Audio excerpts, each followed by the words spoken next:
প্রিয় দেশবাসী, আসসালামু আলাইকুম।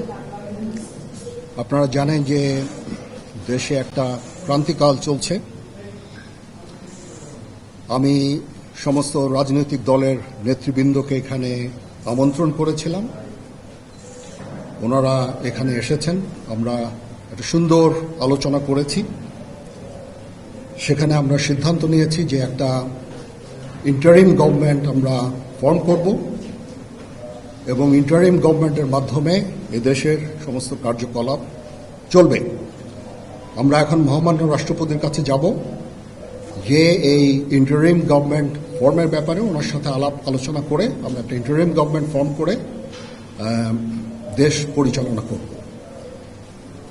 আমি আপনাদের কথা দিচ্ছি, সমস্ত হত্যা, সমস্ত অন্যায়ের বিচার আমরা করব।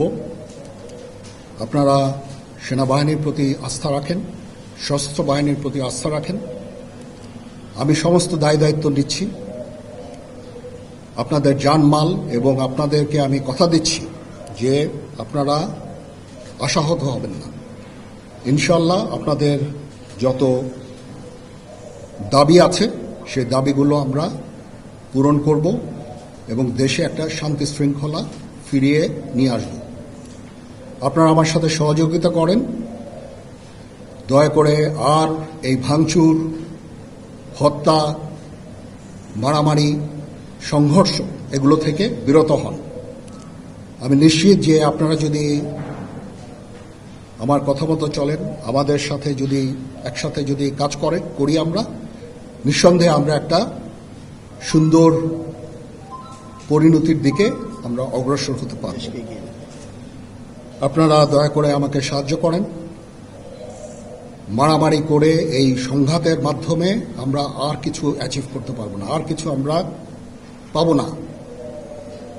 সুতরাং দয়া করে আপনারা সমস্ত ধ্বংসযজ্ঞ, সমস্ত অরাজকতা, সমস্ত সংঘর্ষ থেকে বিরত হন এবং ইনশাআল্লাহ আমরা সবাই মিলে একটা সুন্দর ভবিষ্যতের দিকে আমরা অগ্রসর হব। প্রতিটা হত্যার বিচার করা হবে, প্রতিটা অন্যায়ের বিচার হবে। আমরা আজকে সুন্দরভাবে কথা বলেছি। সমস্ত দলের প্রধান দলের নেতারা এখানে উপস্থিত ছিলেন। আমি ওনাদের ইনভাইট করেছিলাম এখানে। ওনারা ভেরি নাইস অফ দেম যে ওনারা এসেছেন, অ্যান্ড আমরা একটা সুন্দর আলোচনা করেছি এবং এই আলোচনাটা ফলপ্রসূ হবে বলে আমি মনে করছি এবং আমরা একটা সুন্দর একটা ইন্টারিম গভর্নমেন্ট ফর্ম করে আমরা দেশ পরিচালনা করব। মাননীয় প্রধানমন্ত্রী